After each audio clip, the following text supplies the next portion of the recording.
Hi friends, எல்லாருக்கும் வணக்கம். Jailer படம் வந்து 2023 வந்து வெளியாகி மிகப்பெரிய ஒரு ஹிட் அடிச்சுது அப்படிங்கிறது நம்ம எல்லாருக்குமே தெரியும். எப்போவுமே வந்து ரஜினி சார் படம் எந்த ஒரு படம் ரிலீஸ் ஆனாலும் அடுத்த ஒரு 2 வருஷம் இல்லைனா 3 வருஷத்தில் வந்து ஜப்பானில் ரிலீஸ் ஆகும். அதே மாதிரி இப்போ 2025 ஜப்பானில் வந்து ஜெயிலர் வந்து ரிலீஸ் ஆகிருக்குங்க. ஓகேங்களா. என்றைக்கு ரிலீஸ் ஆகிருக்குன்னு சொல்லி பார்த்தீங்கன்னா February 21, அதாவது நேற்று ஓகேங்களா ரிலீஸ் ஆகிருக்கு.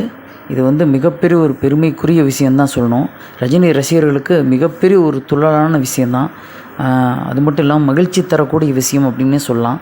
அந்தளவுக்கு ஜெயிலர் படத்தை வந்து யாருமே வந்து ரசிக்காதவங்களே இருக்க முடியாது. அந்தளவுக்கு மிகப்பெரிய ஒரு மெகா பிளாக் பஸ்டர் 650 கோடிக்கு மேலே வசூலாச்சு.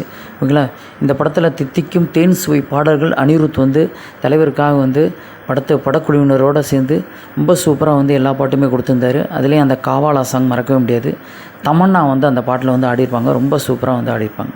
சிறப்பு நடனம். ஓகேங்களா. அது இல்லாமல் வந்து தலைவருடைய அந்த சாங் வந்து மறக்கவே முடியாது. ஓகேங்களா. என்ன சாங்கிறது நான் சொல்லவே வேணாம், உங்களுக்கே தெரியும். ஓகேங்களா. அலப்பறை கிளப்புறோம் அந்த சாங் வந்து மறக்க முடியாது.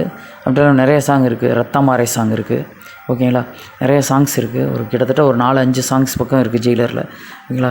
அந்த படத்தை வந்து மறக்கவே முடியாது. அந்த படம் வந்து ஜப்பானில் ரிலீஸ் ஆகிருக்கு. ஜப்பான் மக்களை மகிழ்விக்கிறதுக்காக நேற்று வந்து ஜப்பானில் வந்து கிட்டத்தட்ட 58 திரையரங்குகளில், முன்னணி திரையரங்குகள் ஒரு 58 தியேட்டரில் வந்து ரிலீஸ் ஆகிருக்கு. இந்த படத்தை வந்து நெல்சன் திலகுமார் இயக்கியிருந்தார்.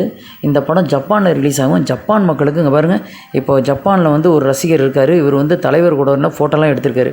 யார் என்னங்கிறது தெரியும் உங்களுக்கு. ஓகேங்களா. எந்த ஒரு படமாக இருந்தாலும் தமிழ்நாட்டுக்கு வந்து பார்ப்பார். முதல் நாள் முதல் ஷோ ரஜினி சார் படத்தை வந்து பார்ப்பார். அந்தளவுக்கு ஜப்பான் ரசிகர்களை வந்து மகிழ்விக்கிறதுக்காகவே வந்து ஜப்பானில் வந்து இந்த ஜெயிலர் படம் ரிலீஸ் ஆகிருக்கு. ஓகேங்களா. இதை பற்றி மேற்கொண்டு வந்து நிறைய அப்டேட்ஸ் இருக்குது. அடுத்த வீடியோவில் பார்ப்போம். ஓகேங்களா. தேங்க்ஸ் ஃபார் வாட்சிங். மறக்காமல் சப்ஸ்கிரைப் பண்ணுங்கள். வீடியோ பிடிச்சா ஷேர் பண்ணுங்கள். தேங்க்ஸ் ஃபார் வாட்சிங். தேங்க்யூ.